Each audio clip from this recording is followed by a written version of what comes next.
Católica Radio, www.catolicaradio.net.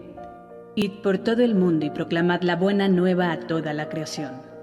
Radio independiente al servicio de la Iglesia, transmitiendo desde Guadalajara, Jalisco, México.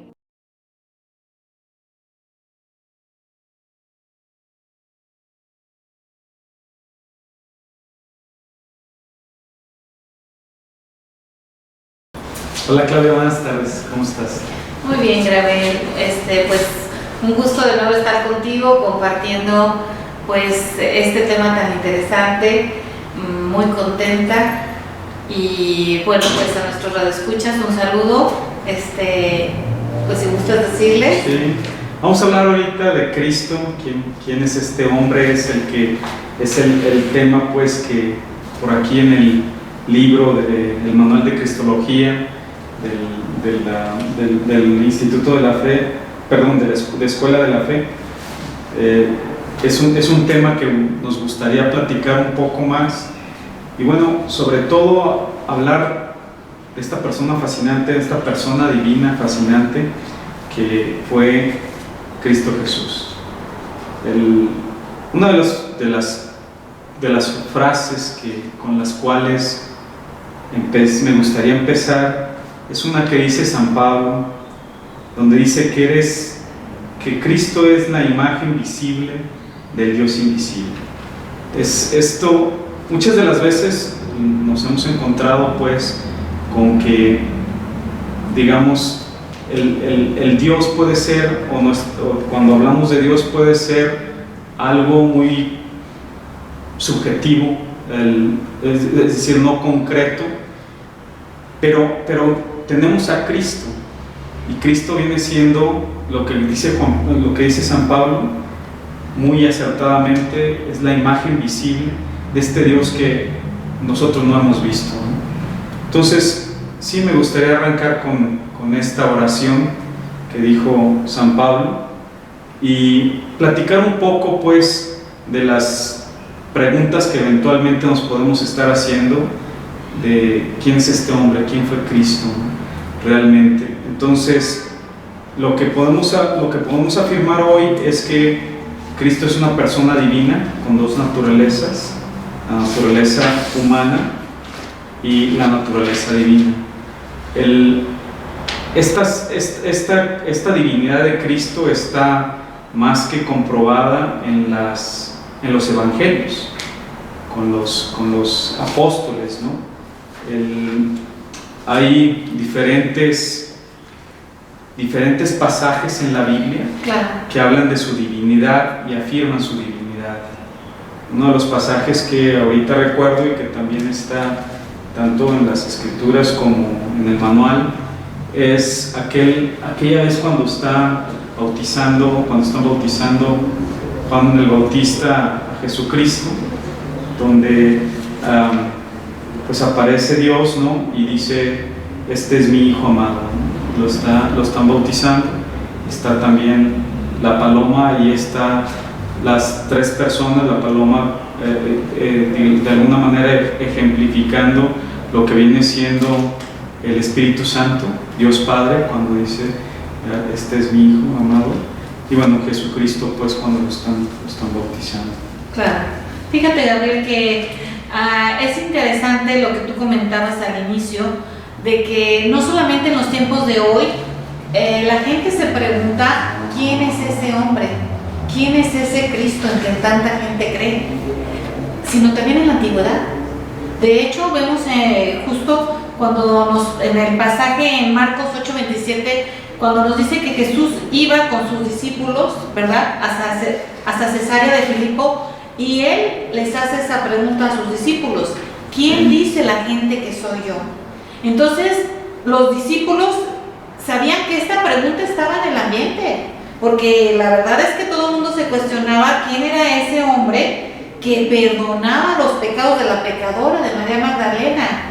¿Quién era ese hombre que calmó las aguas, que hasta el viento, el mar, lo obedecía? Entonces los mismos apóstoles también, de alguna manera, pues todo esto se circulaba, ¿no? La pregunta aquí es: ahorita, actualmente, nosotros que nos decimos cristianos, católicos, apostólicos y romanos, podemos tener esa respuesta a esa pregunta que hace Jesús: ¿quién dice la gente que soy yo? Yo creo, y estoy segura que tú también, Gabriel, claro que podemos tener esa respuesta, porque justo con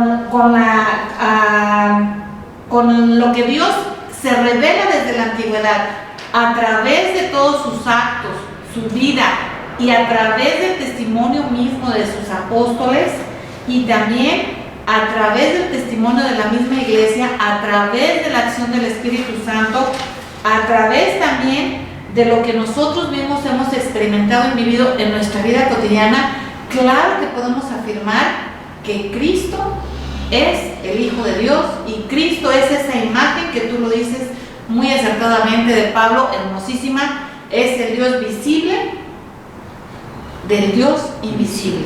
Es lo visible del Dios invisible. Así es. Exactamente. Sí, también por ahí los mismos evangelios, pues está Pedro cuando le dice: tú eres el Cristo, el Hijo de Dios vivo. Así es. Y esto está en Mateo 16:16. Y otros de los pasajes bíblicos, ¿no? En Lucas 22, del 66 al 71, donde dijeron: entonces tú eres el Hijo de Dios. Y él les contestó: vosotros lo decís, así yo es. soy. Él mismo lo confirma, lo dice. Exactamente. La expresión esta de yo soy es una expresión incluso que Dios Padre utiliza en el Antiguo Testamento. Es cuando Dios se manifiesta hablando a Moisés. Esto es en Éxodo 3:14, cuando él dice: yo soy el que soy. Es una expresión, cuando dice yo soy, Jesús en los evangelios, que de alguna manera está dando seguimiento a lo que venía siendo el Antiguo Testamento. Uh-huh. Es yo soy como un nombre omniglobante, porque engloba todo, encierra todo, no tiene ni principio ni fin. Exacto. De hecho, este yo soy de Cristo indica la preexistencia divina del Hijo. Y en otras palabras, Cristo está con el Padre desde la eternidad. No hay ningún principio, ningún fin. Viene a la tierra, en este caso viene y es engendrado en la Virgen María, pero Él preexistía desde la eternidad. Entonces, esta expresión yo soy viene de alguna manera confirmando esta preexistencia de Jesucristo desde siempre. Claro. En Santo Tomás nos dice también cómo Jesucristo dice: yo soy el camino, la verdad y la vida. En Juan 14:6, al proclamarse verdad y vida, ahí mismo también Jesucristo nos está revelando su divinidad, porque solamente una persona, un ser divino, puede ser dador de vida y ser la verdad única y absoluta. Exacto, son atributos de un ser divino el que él está diciendo. Entonces, en varios pasajes de los evangelios, tanto Jesucristo como incluso como Pedro lo dijo, son revelaciones que nos hace a todo mundo de la persona que es una persona divina, el hijo de Dios, ¿no? Dios Hijo, ¿no? Entonces, hay diferentes afirmaciones y diferentes pasajes donde él lo está explicando y donde él de alguna manera se está afirmando a sí mismo como hijo de Dios Padre, ¿no? Claro, también con Pilatos, cuando dice: yo para esto he venido, para dar testimonio de la verdad. También nos dice cuando estaba con Marta, que resucita a Lázaro, que dice: yo soy la resurrección y la vida.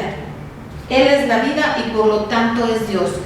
Yo creo que la divinidad de Cristo pues es muy clara. Él mismo nos lo dice en este y varios pasajes más. Está escrito también inclusive cuando Pedro, ¿verdad? Que reconoce esa afiliación divina que hay entre Dios Padre y Jesucristo, que le dice, tú eres el Cristo, el Hijo del Dios vivo. O sea, a través del Espíritu Santo, como por medio de Pedro hizo esta afirmación, ¿no? La pregunta también sería, que a mí me gustaría muchísimo, es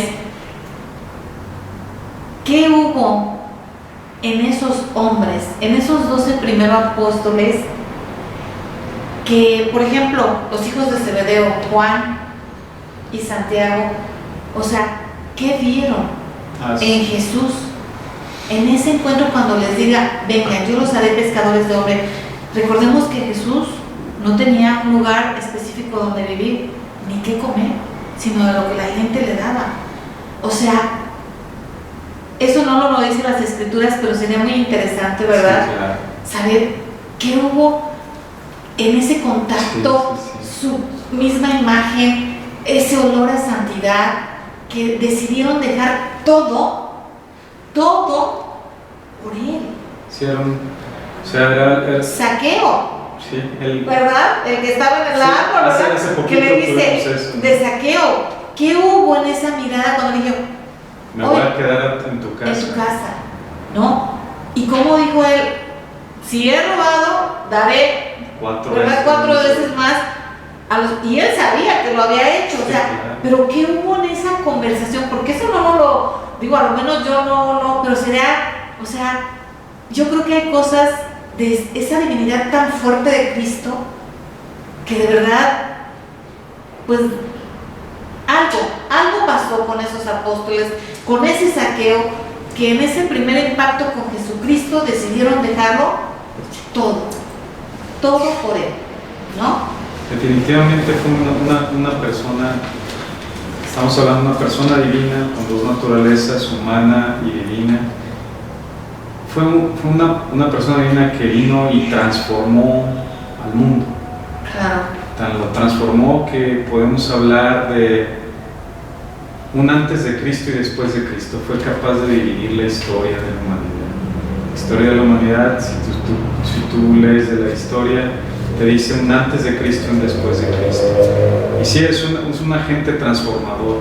Fue una persona transformadora que vino y transformó las vidas y al mundo por completo, ¿no? Y cómo Gabriel, a pesar de que, pues tú sabes, o sea, ¿por qué incomodaba a Jesús? Porque era un hombre radical, un hombre que era toda verdad, toda divinidad, y que en lugar de que fuera cuestionado, él ya cuestionaba con sus palabras, con su vida, con sus actos, y como en Sanedrín, ¿verdad? De alguna manera también cuando se plantea este problema y que habla con Caifás, ¿verdad? Que le dijo, te juro por Dios vivo a que me digas si eres tú el Mesías, el Hijo de Dios.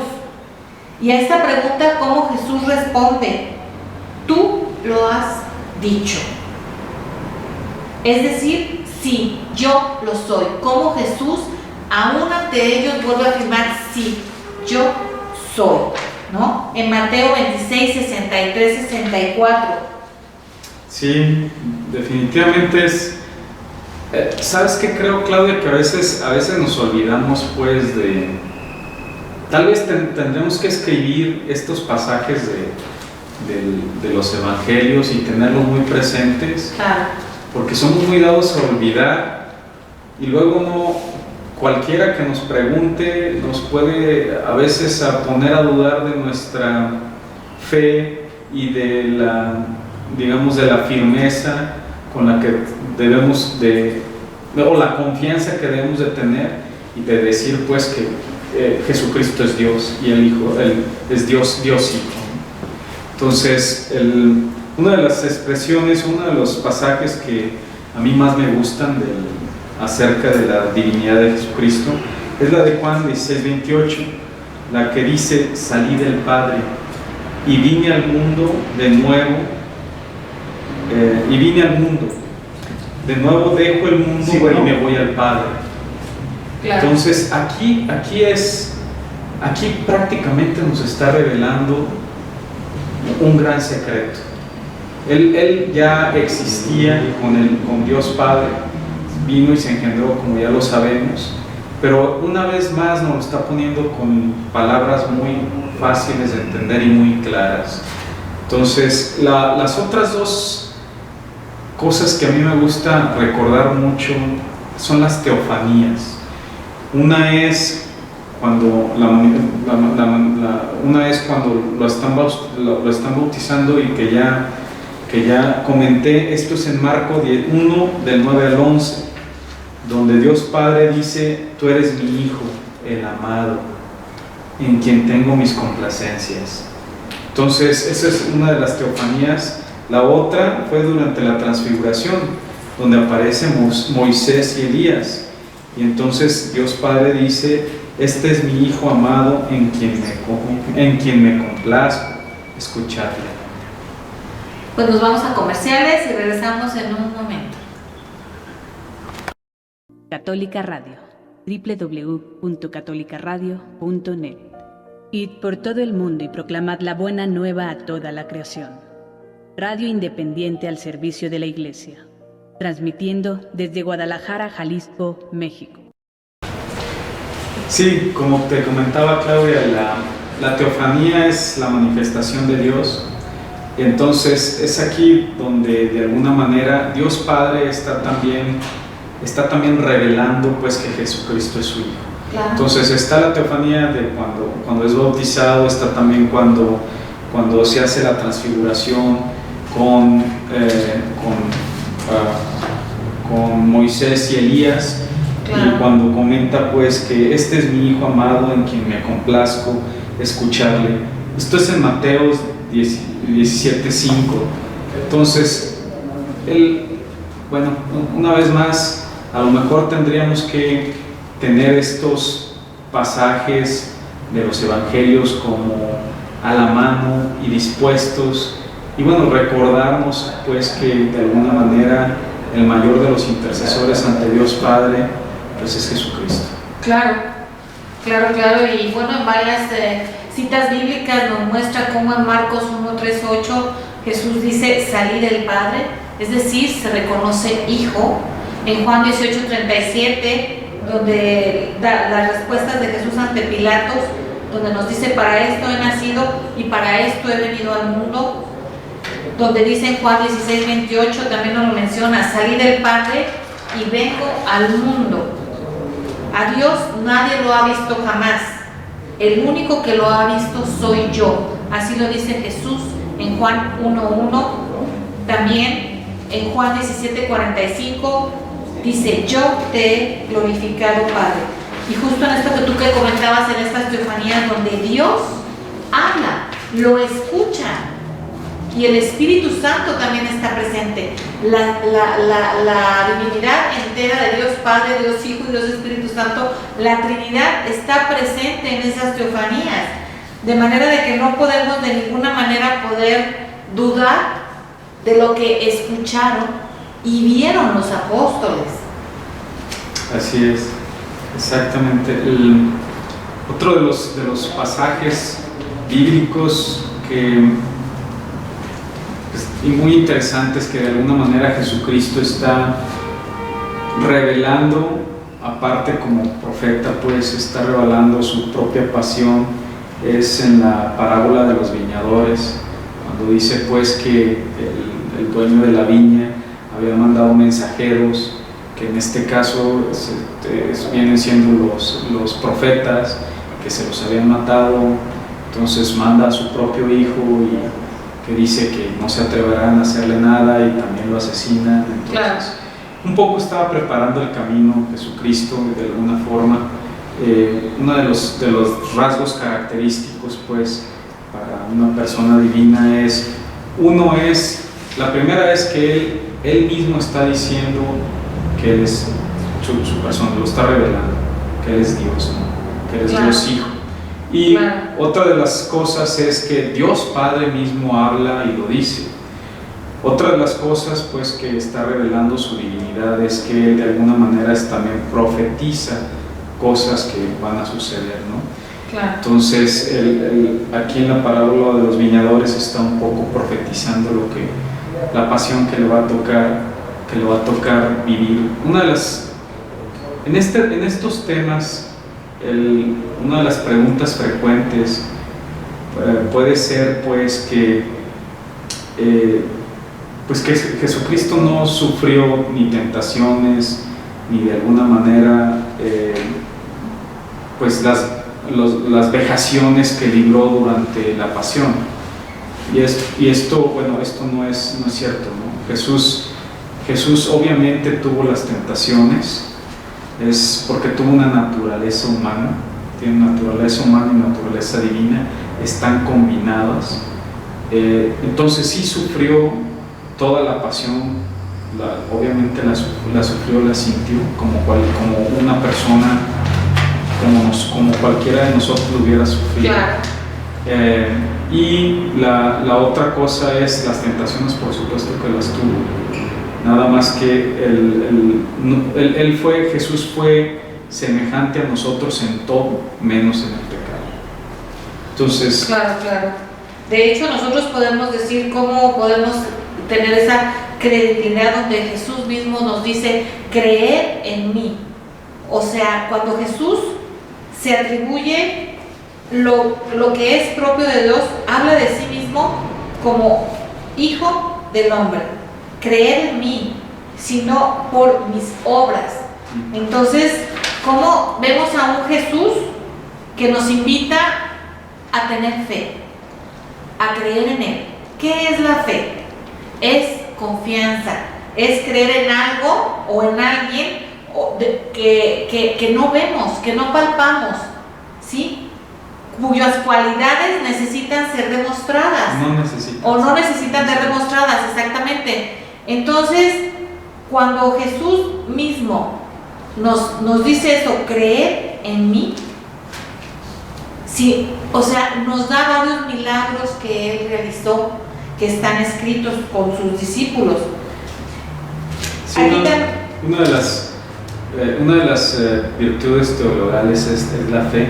Claro. Y hace poco el Papa Francisco expuso o mencionó cuál es el don, cuál es la mejor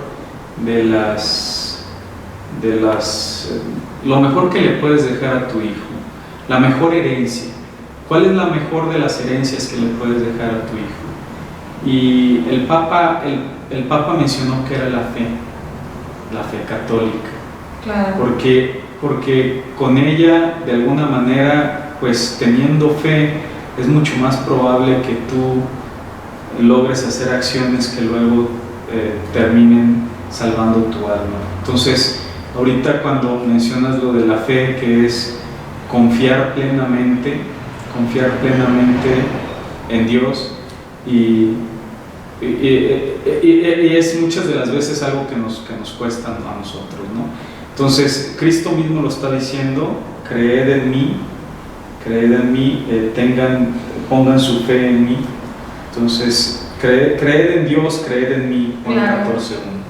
Simplemente en la última cena, cuando Felipe le comenta, ¿verdad? Oye, Jesús, pues muéstranos al Padre, ¿verdad? ¿Cómo Jesús les responde? El que me ha visto a mí, ha visto al Padre. Creedme que yo estoy en el Padre y el Padre en mí. A lo menos creedlo por las obras. Esto nos lo dice en Juan 14, del 9 al 11. O sea, Jesús mismo, más claro, no nos puede decir: aquí estoy, soy el Hijo de Dios encarnado. ¿Sí? Sí, otro de los puntos aquí importantes por mencionar es, sobre todo para la gente un poco más práctica, es lo que nos recomienda, lo que nos dicen aquí. La fe ligada a las obras y a las palabras de Jesús se convierte en una consecuencia lógica para los que honradamente la escuchan. El ser congruentes con nuestra fe católica, claro, es uno de los puntos que de alguna manera siempre Jesús mencionó, más bien siempre Jesús dio el testimonio, ser congruente con lo que él siempre dijo. Entonces esta es otra de las cosas con las que afirma Jesús que es Dios Hijo. De las obras, bueno, la persona, sí. Por ejemplo, pues todos los milagros que hizo, ¿no? Cuando resucita a Lázaro, cuando está de alguna manera al inválido, lo hace que camine, al paralítico, al ciego, que hace que vea. Así es. Entonces todas estas obras son obras milagrosas, obras divinas.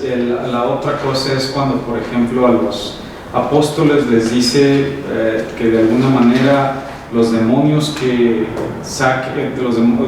de alguna manera tienen la potestad para ahuyentar demonios y para obrar milagros, es cuando, digamos, les confiere esa potestad a ellos, ¿no? Entonces, tanto por sus obras, hemos dado un poco un recuento de quién es este hombre para tratar de responder que era una persona divina, que era Dios Hijo, que existía desde la eternidad, y que lo mencionó en varios de los pasajes de los evangelios, como lo hemos mencionado. Él mismo se afirma como Dios Hijo, y de alguna manera también lo reconocen sus seguidores. El mismísimo Dios Padre también lo comenta, también lo dice cuando están las teofanías, como ya vimos, cuando están en el Jordán, lo están bautizando, y cuando existe la transfiguración, y finalmente también sus obras son las que también le están dando esta afirmación de que viene siendo una persona divina, Dios Hijo.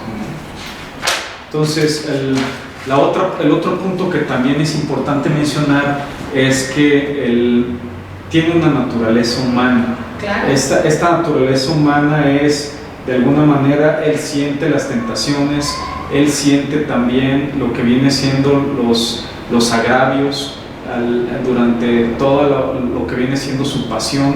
Él lo sufre como un ser humano. O sea, él es una persona divina en el sentido, pues, de que es incapaz de pecar. Es decir, nunca pecó. De hecho, ni siquiera es posible pensar eso, porque es una contradicción, sería una contradicción muy grande. Entonces, en ese sentido es una persona divina. Él nunca pecó, ni siquiera en ningún momento, ¿no? Pero él estuvo sufriendo la pasión como un ser humano, las tentaciones que de alguna manera tuvo también fueron como un ser humano. Uno de los pasajes un poco más conmovedores y un poco que nos acerca un poco más hacia esta figura humana es en Marcos. Ahorita les debo el versículo, pero es cuando está en los olivos, en el monte de los olivos, cuando está orando, cuando él dice si es posible, Padre, aparta de mí este cáliz, pero no se haga mi voluntad sino la tuya. De hecho, ahí en Marcos él está describiendo un Jesús que realmente está sufriendo. Él realmente está sufriendo con la pasión que le va a tocar vivir, ¿no? Entonces, ese lado humano, Marcos lo describe de una manera formidable en el Evangelio de Marcos, y es una muestra, pues, que Jesús también tiene esta naturaleza humana, que es capaz de sufrir, que es capaz de alguna manera de sentir toda la parte, pues toda nuestra parte, todos los sentimientos que tenemos, todas las tentaciones que tenemos, ¿no?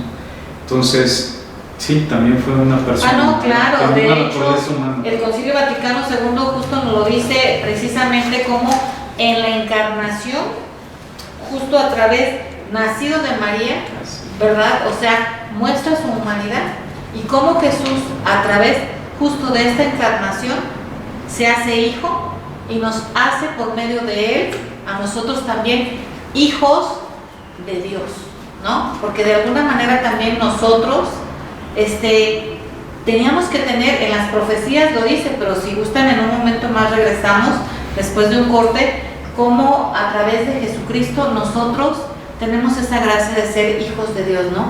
Y cómo vivió Él, además del Monte de los Olivos, más cosas, ¿verdad?, de que era realmente humano, y lo atestiguan sus apóstoles de generación en generación.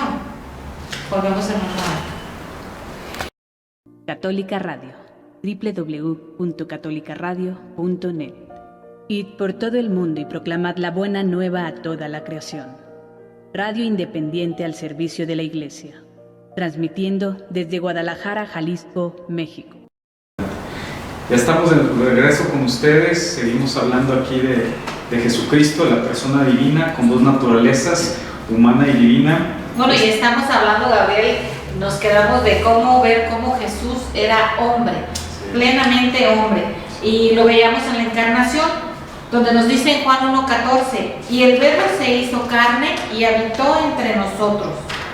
Esta naturaleza que Jesús recibió humana mediante el nacimiento a través de María Santísima.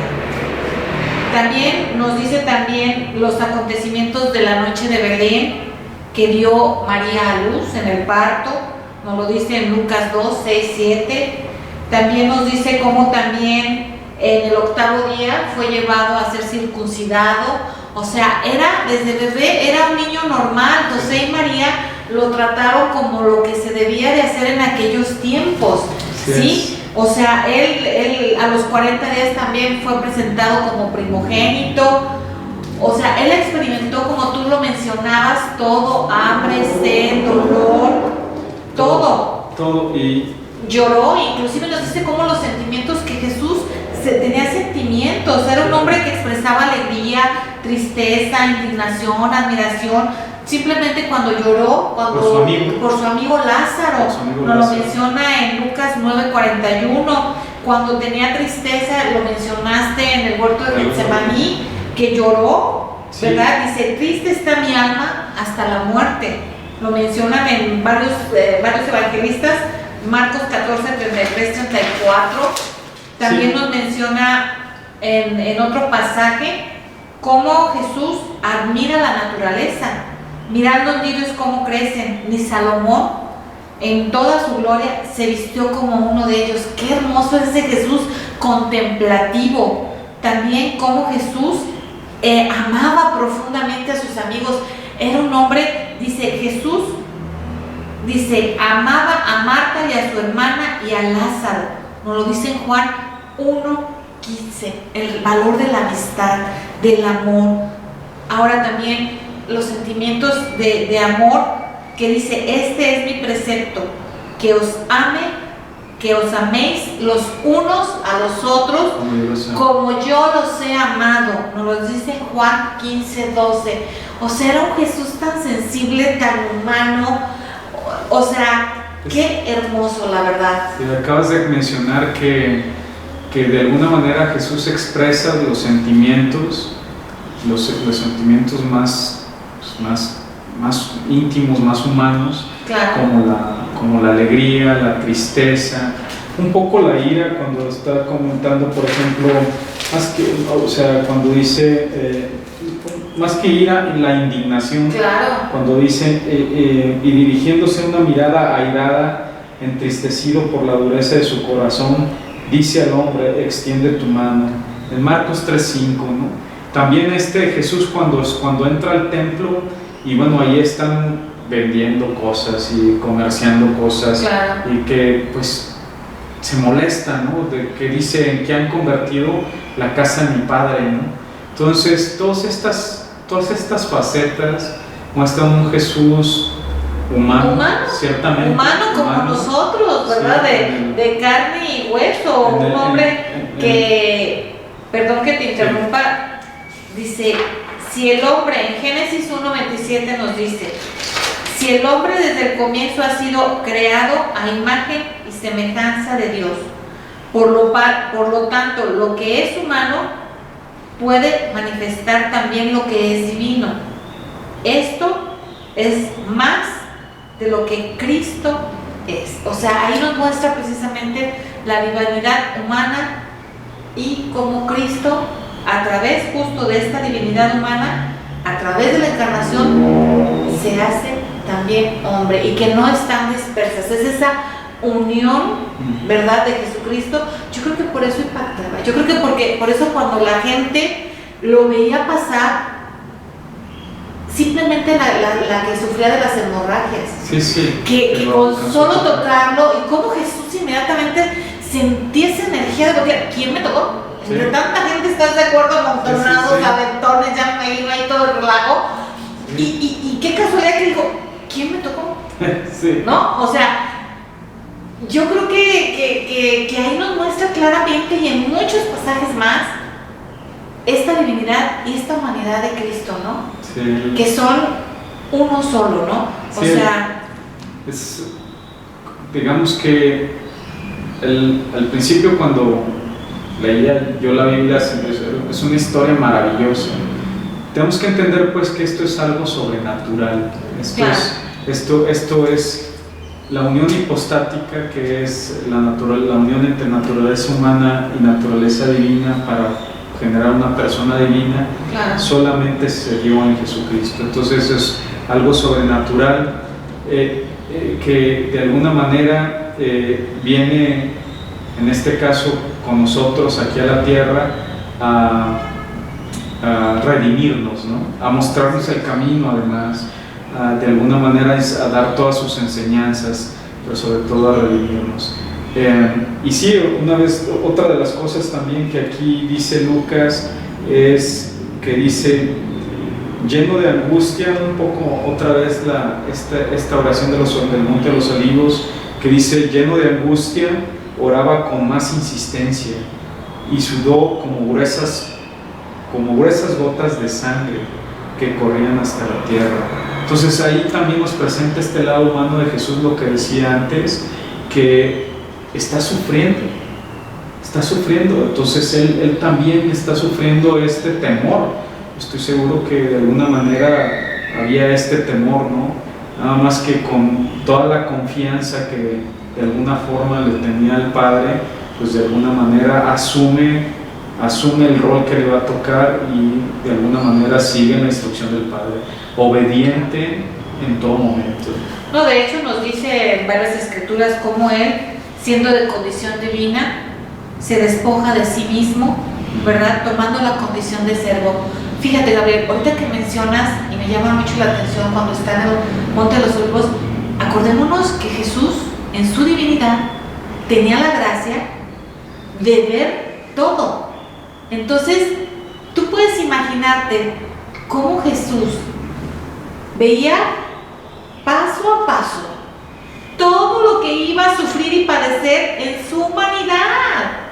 O sea, no era de que, ay, no me va a doler, claro que me va a doler, y me va a doler mucho. O sea, yo me pregunto, Jesús, de verdad, por eso es que sudó y dijo, Dios mío, si es posible, aparte de mí este cáliz. Más sin embargo, la obediencia desde esa libertad, porque Jesús desde su humanidad bien pudo decir, ¿sabes qué? No, o sea, fíjate que siempre no. O sea, está muy difícil todo esto que voy a... Porque él lo veía claramente, Mas sin embargo, él, por amor a ti y a mí, y la obediencia a su Padre, dijo, va, hágase tu voluntad. Qué hermoso. Qué prueba tan grande nos da Jesucristo de un amor entregado, de un amor redimido, de un amor donado, despojado, donde lo único que queda es el amor. Donde lo único que queda es que tú y yo, a través de su muerte y de su resurrección, hemos sido salvados. Ya no debemos absolutamente nada. Así es, Claudia. Otro de los pasajes también que se me hace desgarrador, y otra prueba, pues, de esta naturaleza humana, es cuando está en la cruz y dice, tengo sed. Habla de su humanidad. Exacto. Entonces, claro, tengo sed. Y cuando está casi desfalleciendo, y que de alguna manera este pasaje donde le ayudan a cargar la cruz, ¿no? Claro. Que cae y prácticamente ya está ya está de alguna manera en las últimas, o cuando de alguna manera lo azotan y pues lo dejan medio muerto, ¿no? Claro. De hecho, los azotes eran media muerte. Entonces, todo esto nos habla pues de la humanidad que tuvo Cristo, tanto física como psicológica, como sentimental. Claro. De alguna manera está pues los sentimientos que ya hemos expresado, alegría, algunas veces enojo, algunas veces tristeza, y miedo, todas estas cosas, cuando está en el Monte de los Olivos, ¿no? Las tentaciones que sufrió también, en este caso cuando Satanás lo tienta, ¿no? y le ofrece estos regalos, ¿no? Eso nos muestra la parte también humana, o la naturaleza humana de Jesucristo. Claro. En esta unión, naturaleza humana y naturaleza divina, que es la unión hipostática, ninguna de las dos estaba contradecida, sino una estaba de alguna manera, la naturaleza humana estaba sometida a la naturaleza divina, donde entonces siempre estuvo de alguna forma obediente hacia Dios Padre, ¿no? Entonces, pues en esta plática de quién es este hombre, esperamos, al menos con esto que hemos visto, espero que nos quede más claro que pues era Dios Hijo, una persona divina, con todo lo que hemos comentado, ¿no?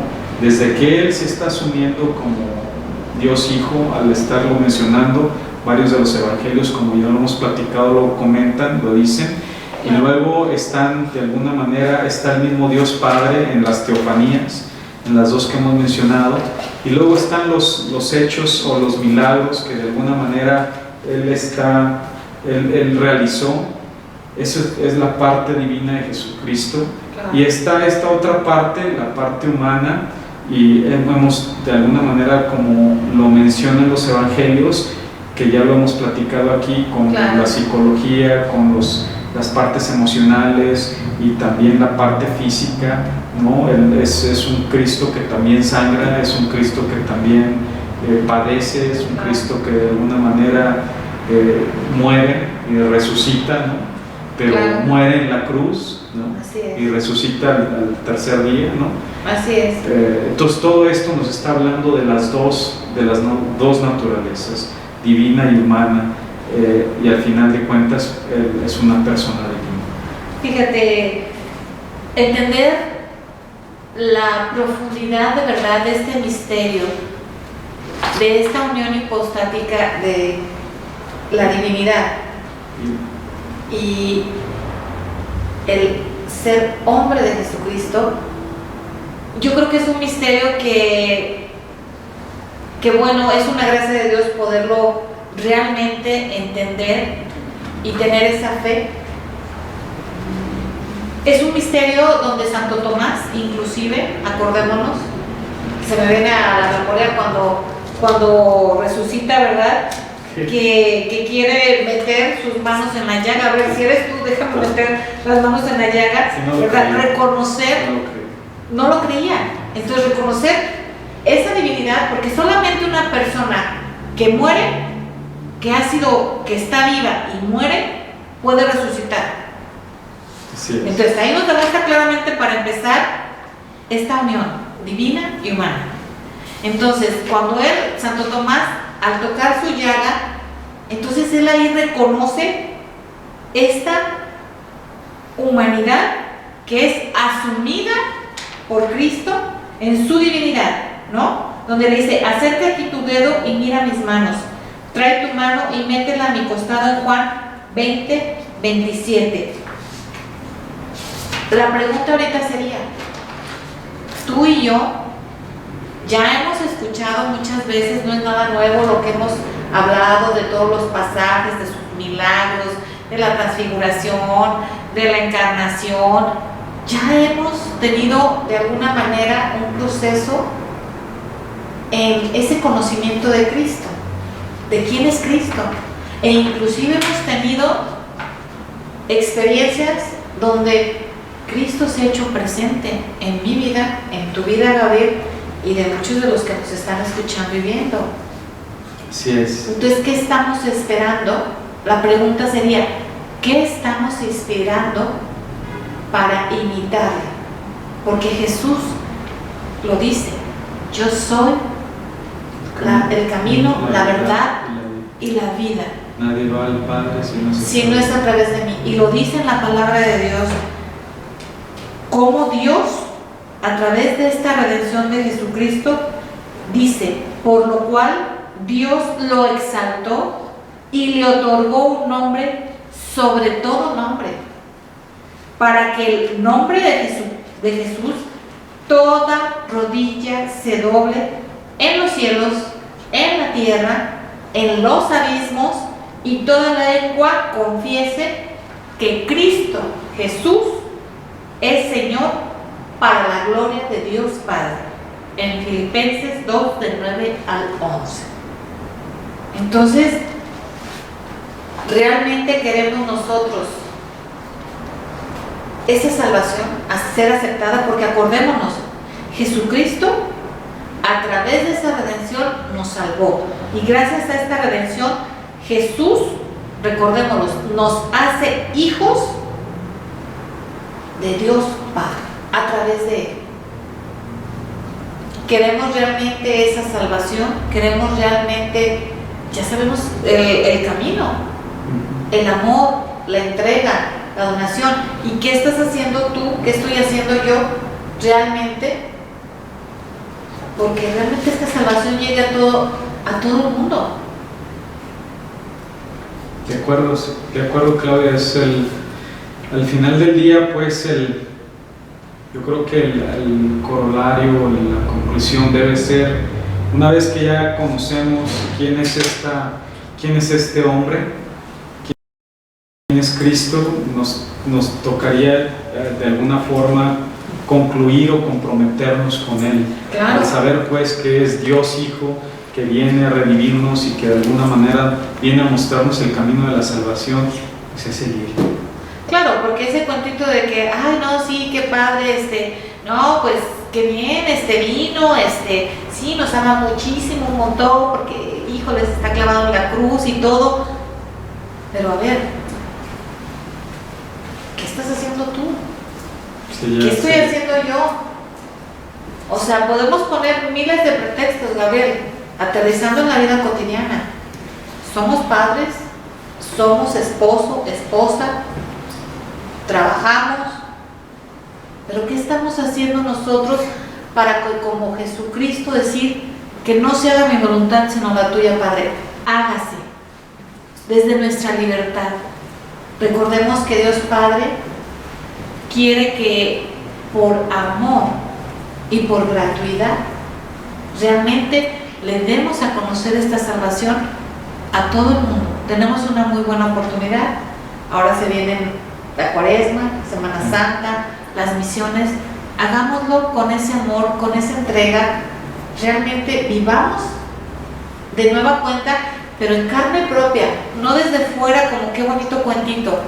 Esa redención de Jesucristo, que realmente nos duela ver a nuestros hermanos que sufren, que tienen ese dolor tan grande y que necesitan esa mano amiga que le diga, ¿sabes qué? No estás solo. Hay un hombre que murió por ti y te ama y está contigo.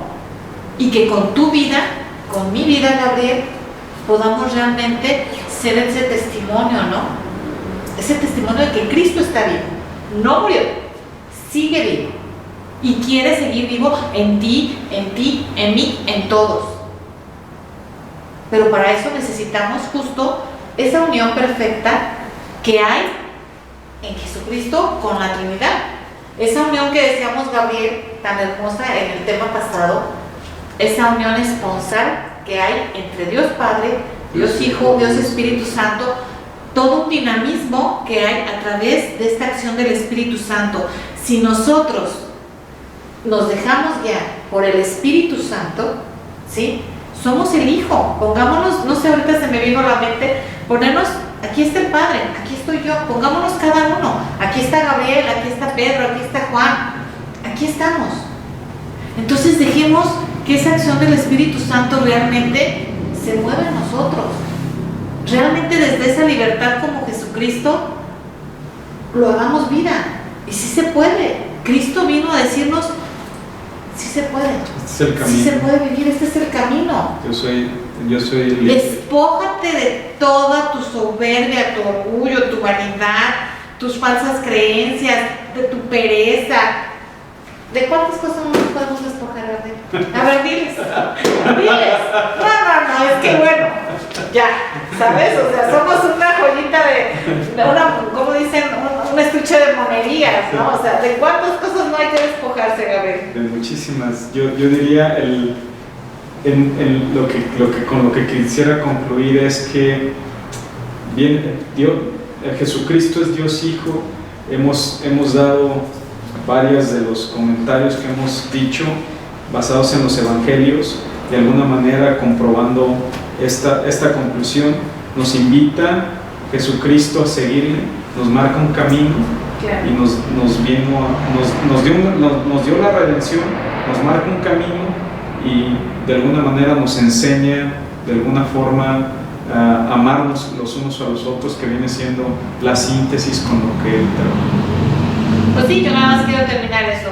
Realmente queremos ser felices. Ama. Ama y ama. Y como decía Santa Teresa, y si te cansas de amar, pues sigue amando. Muy bien. Que tengan un bonito día. Y bueno, yo me despido. Gracias, Clara.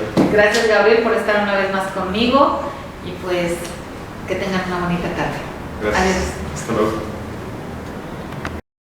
Católica Radio, www.catolicaradio.net. Id por todo el mundo y proclamad la buena nueva a toda la creación. Radio independiente al servicio de la Iglesia, transmitiendo desde Guadalajara, Jalisco, México.